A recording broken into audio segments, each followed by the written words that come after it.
शहर के कोलाहल से दूर एक पुरानी लेकिन भव्य हवेली थी। यह हवेली कभी रौनक और समृद्धि का प्रतीक हुआ करती थी, लेकिन अब वहाँ उदासी और अजीब सा सन्नाटा पसरा रहता था। कहते थे कि हवेली में रहने वाले लोग पहले बेहद खुशहाल थे, लेकिन पिछले कुछ वर्षों से जैसे उनकी किस्मत बदल गई। व्यापार में नुकसान, घर में लगातार बीमारियां और रिश्तों में तनाव बढ़ गया था। धीरे धीरे हवेली वीरान होने लगी और परिवार के लोग इसे छोड़कर जाने लगे। एक दिन इस परिवार का सबसे छोटा बेटा विदेश से लौटा। उसने बचपन में इस हवेली को हंसी खुशी से भरा देखा था, लेकिन अब इसका उदास माहौल देखकर उसे बहुत दुख हुआ। उसने अपनी दादी से पूछा, क्या हुआ इस घर को? पहले यहाँ कितनी खुशी थी। दादी ने गहरी सांस लेते हुए कहा, हमने इस घर की ऊर्जा खो दी है बेटा। इस घर की सकारात्मकता चली गई और इसके साथ ही सौभाग्य भी। उसे यह बात अजीब सी लगी। क्या सच में घर की ऊर्जा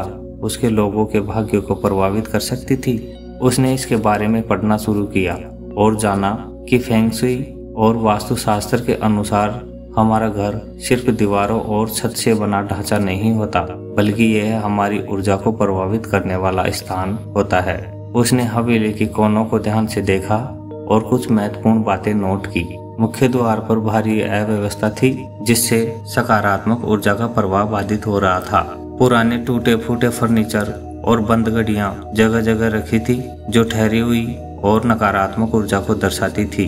घर में कोई ताजा फूल या हरियाली नहीं थी, जिससे ताजगी और समृद्धि की भावना गायब हो गई थी। कमरे में धूप और ताजी हवा का आना जाना कम हो गया था, जिससे घर की ऊर्जा भारी और उदासीन लग रही थी।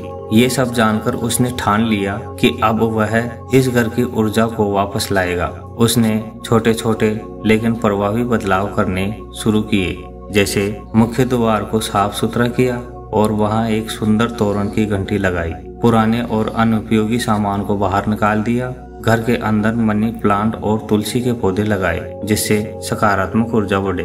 प्राकृतिक रोशनी और हवा के लिए खिड़कियां खोली और हल्के सकारात्मक रंगों का इस्तेमाल किया। धूप और अगरबत्ती जलाकर घर की ऊर्जा को शुद्ध किया।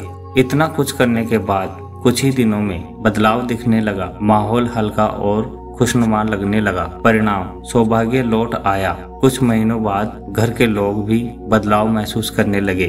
परिवार के सदस्यों का स्वास्थ्य बेहतर होने लगा। रिश्तों में पहले जैसी गर्माहट लौट आई। व्यापार में धीरे धीरे सुधार होने लगा। घर में मेहमान आने लगे और फिर से रौनक लौट आई।